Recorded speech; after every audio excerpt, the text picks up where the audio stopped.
Okay. Um, I'm not gonna really talk too much in these positions. It's a bit too boring for that. But as you can see, I played early c3 d5 to get the center.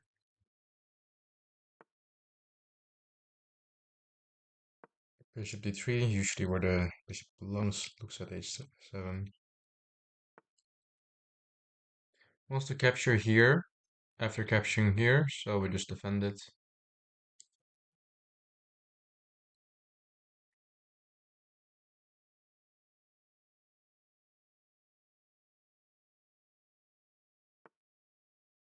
Wants to capture here twice, as well as having an additional threat on this.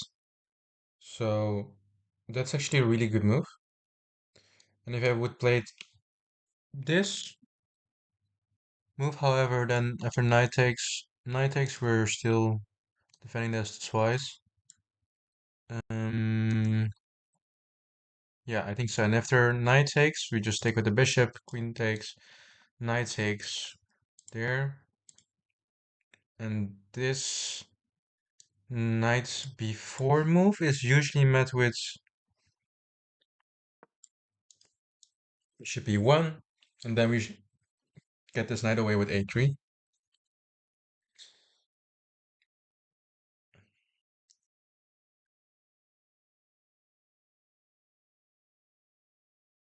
c5 is interesting, because if takes, there's queen takes there. But now he obviously cannot play that anymore.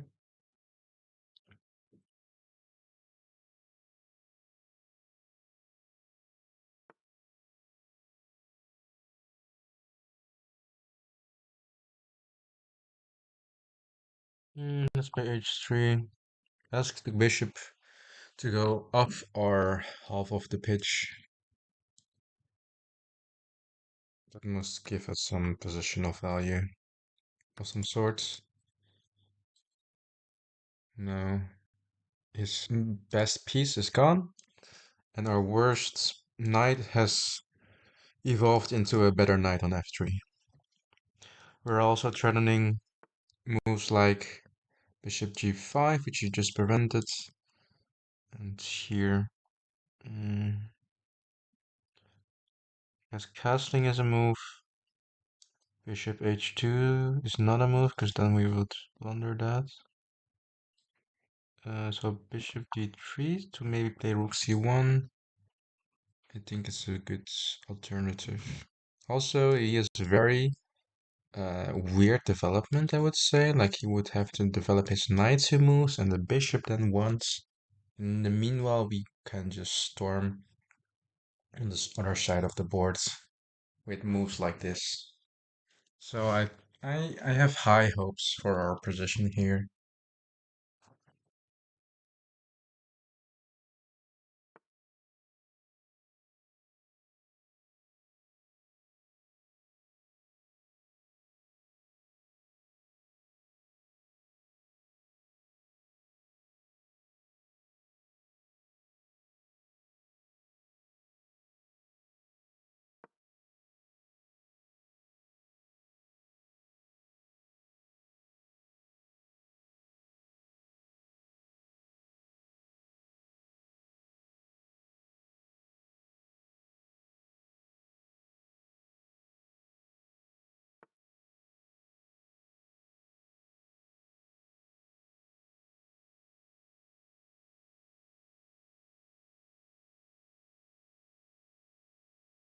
I'm wondering, can I just ignore him? Because there's no... If he takes here, takes, should be fine. If there's no queen h5 check, can I just not storm through with b4 and just ignore everything he's doing?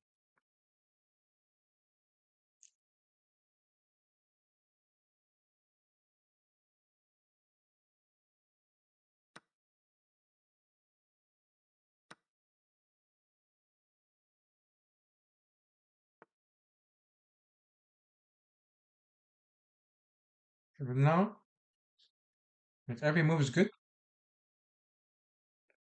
the queen c2 is just looking very juicy. Turning d5, turning b5. A recent study has shown that ignoring cats makes the cat like you more. So sometimes it's nice to ignore your opponent's plan as well, because your position would like you more.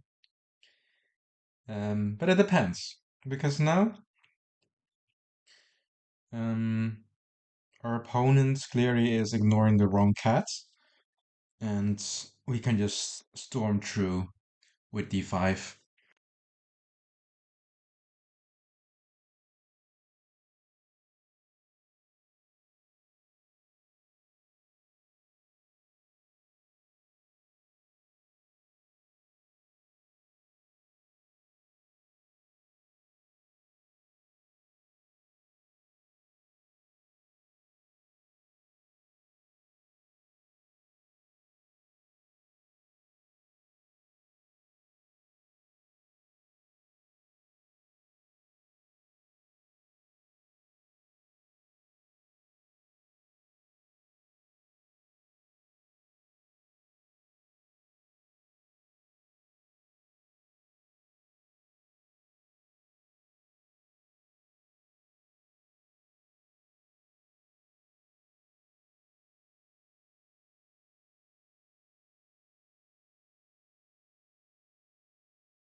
Sorry.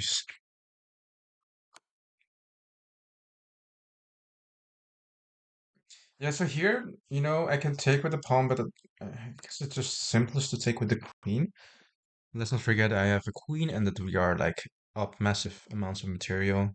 And now we can meet all these checks with, I don't know, something else. But if I took here with the pawn, I would actually lose my bishop. And now everything is kind of defending each other, except the king, which is just being a whore on its square it is currently on. Oh. So here, um, strangely enough, I want to go here. I think it's also the only square I can go to. Let's say I go back, he can just take a free rook, right? So this all makes sense up until now. If he takes here, we give a check like this. Know that we cannot give a check like this, because then he would just take. And yeah,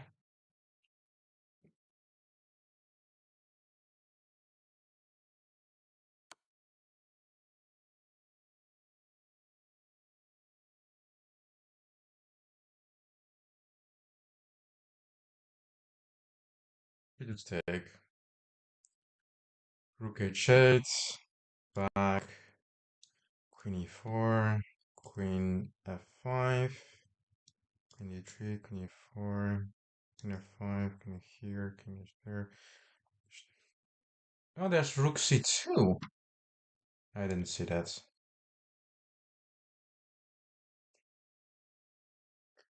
King here, queen here, here, queen here, here, and that's no. Then I lose the bishop. So I guess we just take.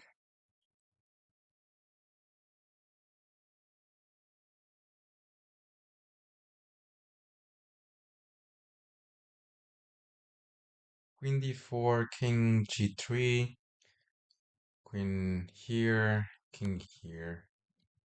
This begins to look very funny, but I guess we can just also go here, here. We just go back. You can give a check again. We'll go and we say think again because it doesn't work. Yeah. It's stupid that I missed rook c2 in the beginning. It's defended. It could be defended. It could have been defended. It's a very key move in this position that we have this. Otherwise, there might be some repetition and it's very annoying. But now with rook c2 and um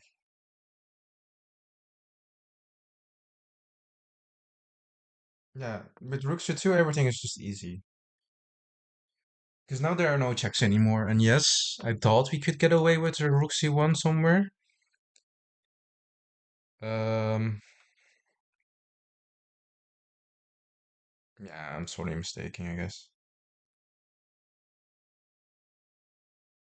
Oh, I guess I was mistaken. Oh, jeez. He thought that. Oh, he thought he had mate. I thought he had mate too. I was like, is this not mate? Yeah. Um, but I was assuming he would take this rook, and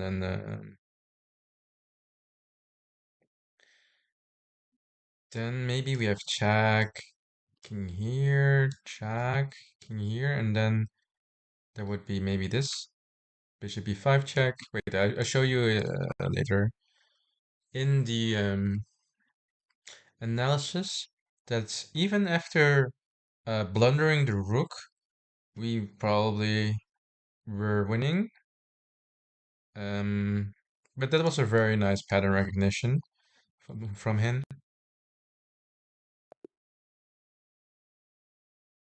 All right, let me change the view to this, and let's analyze the game from back to forth. So in this position, I saw that we have rook c2, and after check, here, and takes. Okay, Ancient says this is draw, but if he takes here, then then we have this, and I saw this, queen c6, check here, and queen this. And after this, we just take, and this is, I don't even have to think about this, but this is definitely gonna win. There's apparently a mate in four, but I would just grab this. Oh, that's with check. And then I realized after it's with check, and then I would just take. And then there's probably some mate here like this. Yeah, that's what I saw. But apparently, after this, there's just a repetition with um this. So that's good. The reason I'm reviewing it back to forth is oftentimes I tend to only look at the opening and never learn from the end game and stuff. So now we're just gonna go back, and then after we go back, we go forward. So this was another moment where I was like, maybe we're getting into some spicy territory. Um, but I calculated that after takes, rook here, here, check, here, here, there was maybe this. And okay, you can give another check. And perhaps I miscalculated again with this, but I guess after here, here. Wait, we have queen e3. That's the key move. Queen e3 blocking all the checks, which I even missed in analysis. So, before that, this was all good, but here, maybe this was a bit premature. Maybe we should have just castled, but then d5, e5, queen b7, and I guess we play a4 and b5, and this is a way more structured uh, way to play this position because our opponent is really uh, not able to defend this c7 pawn anyways. So this was a much better version uh, compared to what we actually got in the game, which was something crazy like this. So yeah, let's go back a few more steps. The opening was really good. We had some very interesting moments there. Especially here, my engine, I always look at the engine fluctuations, and if it moves a large way, I'll look if I could have done it better. And when I moved it here, there's actually probably queen a4, because now you kind of have to go back, and my queen has improved. It's no longer in the pin, which it used to be on d1. So that made a lot of sense. I was just kind of on autopilot, which is a bad excuse. And yeah, here all sort of other things. Again, here, knight b3 helps all evil. You would think, okay, this is only protected twice, but I don't think this works at all. Like, oh, this is pinned. No, but it's not. Takes, and you're actually up a piece, I thought. Yeah, that's true. And in this little moment, I was a bit out of prep when I played c3, but I felt like this was good. And here, obviously, if we don't do anything, you could just take. Maybe even take with the pawn, but that pawn structure is ruined. But here you would gain a pawn. Yeah, I thought maybe we had this check and then win the knight, but obviously the knight can take like this, which is a bit dumb. But this is the analysis anyways.